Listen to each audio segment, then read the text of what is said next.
Hey guys, this is Hell Hades. This is going to be another Raid Shadow Legends video. So we've just been told as a group of content creators that we're going to get another ×10 tomorrow, but it's just going to be for one champion, kind of like what we used to have before. It's for one legendary champion. That legendary is going to be Prince Kymar. We're not sure at this moment in time if that means we're not going to get a ×2. It feels like we're probably not going to get a ×2 if we've got a ×10 going on. But I thought, seeing as it's going to be one champion and it's a champion that I've got, we're going to do a guide for Prince Kymar today, just so people can see, is he worth wasting shards on, investing shards on, whatever you want to call it. So I actually had Prince Kymar as one of my first legendary champions. In fact, my first. And he carried me through all of my early mid-game massively. He's actually an insanely good legendary. And yeah, he also featured in my video recently for the speed meta in Arena. So if you see here, this is auras for speed for the Arena. And you see Kymar's got 30%, same as Arbiter, only 2% less than the top aura in the whole game. And actually second best in the whole game. So for the Arena, he becomes really high value. But if I go through his kit quickly then, so he's got an A1 which attacks all enemies, always going to be nice. Places a 5% poison for 1 turn, so it's not a massive amount of turns, but it's a guaranteed places a poison if you hit a crit. So we need high crit, that's one kind of requirement to make him useful if you want to get these poisons away. We've then got another AoE ability. This ability is massive, 3 turn cooldown if you book him up. Removes all buffs from enemies. So he attacks all enemies, removes all of their buffs. 100% chance to do it if you've got enough accuracy. He then places a sleep debuff for 1 turn. Again, 100% chance to do it if you've got enough accuracy.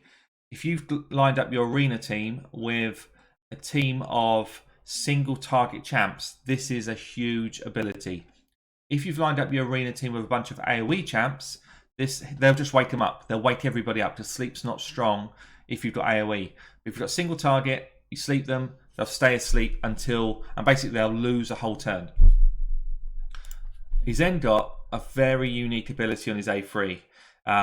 Resets the cooldowns of all ally skills. So basically if you've got champs that have got 3, 4, 5 turn cooldowns, he resets those completely. Massive ability. Fills the turn meter of all allies except this champion by 20%. So not only does he reset all their skills, he also gives them a turn meter fill. In the arena, this is huge. And in dungeons, this is huge as well. So for me, and then he's got his aura, which I just spoke about, speed in the arena by 30%. So he's an insanely good champ. So where would I rate him? How would I rate him? Anything arena, he's top draw. Because of that aura, because of his ability to reset skills, because he can sleep, it's just insane in the arena. Spiders, he becomes part of kind of massive speed comps or reset comps. So if you're struggling to get through something like Spider 19, you can get Heartseeker off, another Heartseeker off. He can then reset those and then you can go again. So pretty nutty. I'll show you that in a bit. Campaign, he's okay. He could do it, but he's not the fastest. Arena defense, brilliant. Clan boss is his weak spot. I'm not really sure how he gets a rating of 4.3 here. You can put out a poison. If you're on anything less than brutal, I guess he's pretty useful. Anything more than brutal, I'd say he's irrelevant. So I'd say a 3 for clan boss. Any keeps, magic keep especially good. He's going to remove the buffs from the keep. I'm not sure if it's magic keep day. If it is, I'll show you. Minotaur, brilliant. It'll just kind of help you blast through that. Dragon's Lair, he will, yeah, he puts poisons out, resets. I'll show you a speed comp for that in a bit. Fire Knights, he's the wrong affinity for Fire Knights. He's got all single target damage, so it's not his spot. What he can do is reset the cooldowns for things like counterattacks or Heartseekers and stuff like that. So he's useful, but he's not meta for it. Ice Golem, definitely meta for that. Any keeps, just going to blast the way through. And Faction Wars top draw. So you can see here a lot of 5s, a lot of high ratings, really good champ. So how would I build him then? I've done a build here for him to go second in the arena. So I've got my Arbiter as my speed lead, or I could have him as my speed lead and then somebody, if I don't have an Arbiter, somebody else who's fastest. So maybe I'll build up someone like an apothecary just to show you what that looks like. But so he's going second in my arena team to freeze or to sleep everybody. So I need high accuracy to make that work. I need high speed to make sure he goes second. And then I also want that 100% crit rate so that I can use him in the same build in dungeons. Yeah, so high crit rate, high speed. I've got him on defensive stats. I'm not got him to build to do tons of damage here. And I've got high accuracy. Mastery, again, this is kind of like a dungeon build. If you just wanted him to be an arena champ, you'd probably take accuracy. Yeah, you could take Helm Smasher, I guess, but really you take accuracy. His whole kit relies around him landing this sleep so that everyone else can do the damage. So I think let's get into some content. I'm just going to respec somebody for the arena so that I can play with him. Okay, so let's get ourselves into an arena matchup. I've actually got an interesting idea. Someone else brought this to me, but yeah.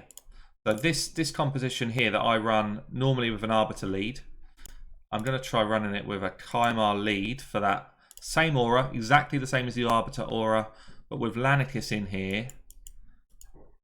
And we do like a triple threat. Make sure I got the right one. Yeah. We do a triple threat blender. So as long as I'm fast enough, I might not be against this team. That's the only trouble. We'll try it. As long as I'm fast enough, we actually go 3 times for the blender, which would be cool. I could put my Lanicus. Oh, I am fast enough. Great. So I can just go here, team up with 3 random allies. And we're going to go first attack, second attack, third attack. Chances of anyone living through this is basically 0, but let's see. 1, 2, 3, slam. So it's an extra layer on the Arbiter nuke. All you need to do is get your fastest champ as Lanicus. So we then have someone like a Skullcrown. Skullcrown's normally a massive threat because of this unkillable. What we do with a Kymar is we just rip that off. And dead. So he's actually a massive counter to a Skullcrown. See this really tanky team. Again, I might not be fast enough. We'll see. I'm trying to high-end gold 4 here. I am great. So massively tanky team. I want to go after probably this guy. He's the furthest in the turn meter. Let's go. Triple hits. Now, what I can do here, because she's about to take a turn, I can throw this sleep on. I can either throw the sleep on, or I can speed my guys up and reset this ally attack. Either way, I win because of it. So I'm going to do it this way. I'm going to speed my guys up, reset all abilities. I can then go in with some slams because these guys have got some extra turn meter. And if we don't kill them there, we go ally attack again because we've just done the Kymar reset, and it's say goodnight, basically. Yeah, that's one cool way of playing him. Another cool way of playing him would be to have him as your speed. I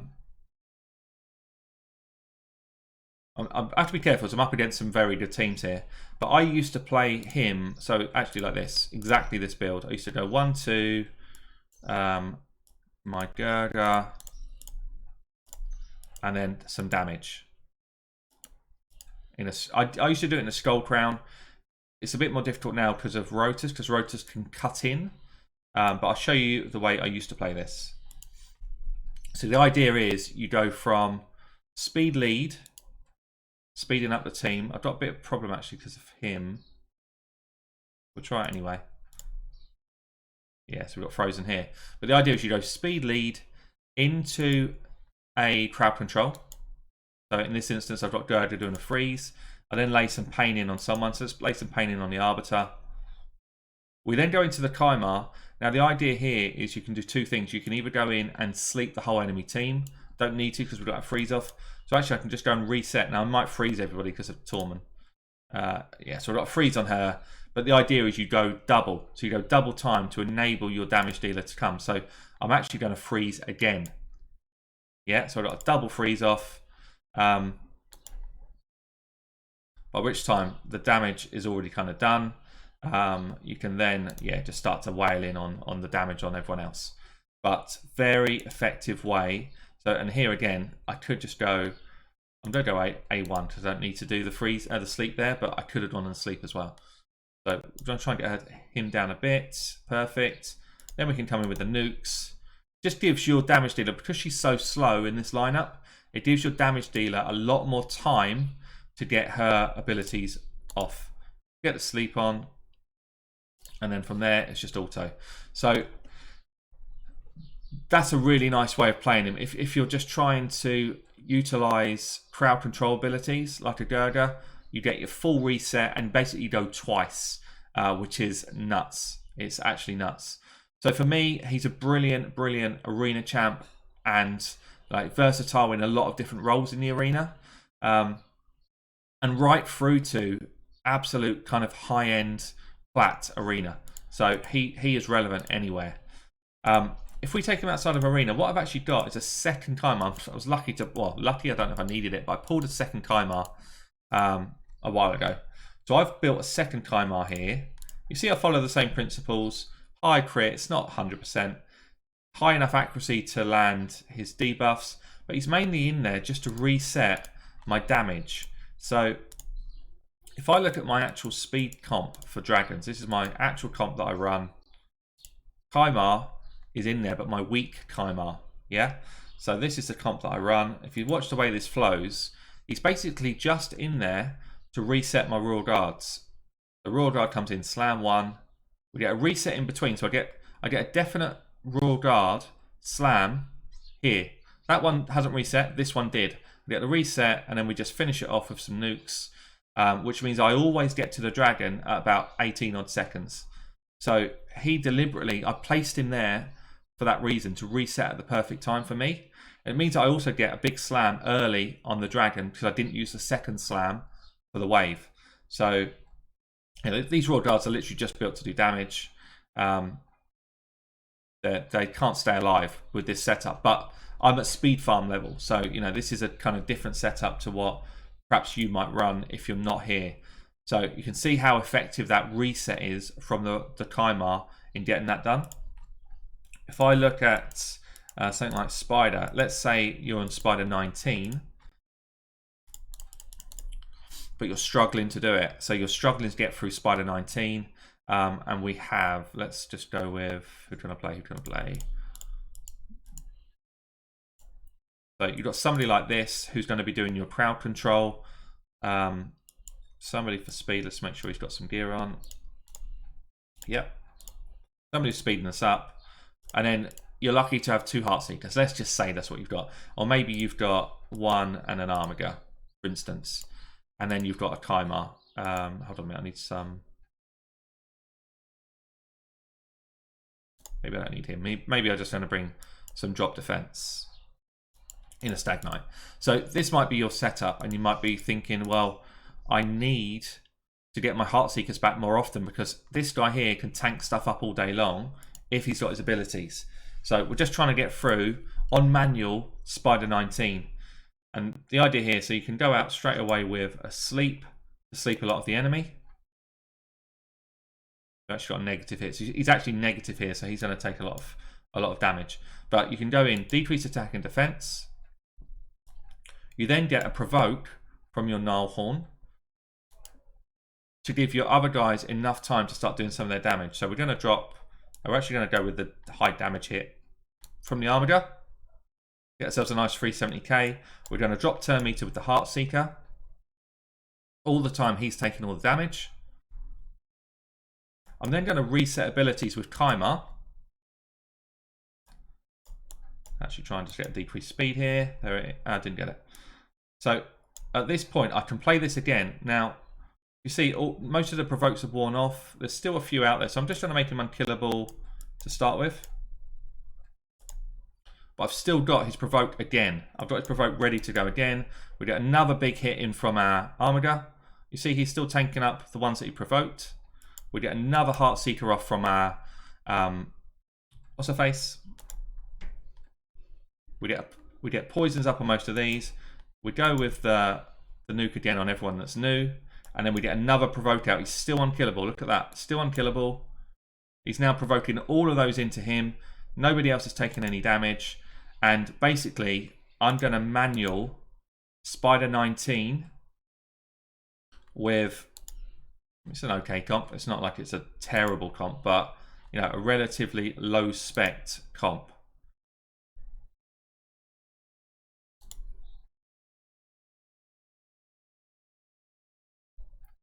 Does that kill it?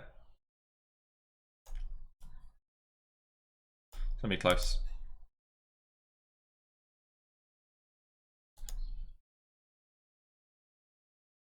If I was playing safe there, I would have just done is A1 and dropped turn meter, because now it's not quite going to kill, I don't think. You get the idea anyway. You get the idea.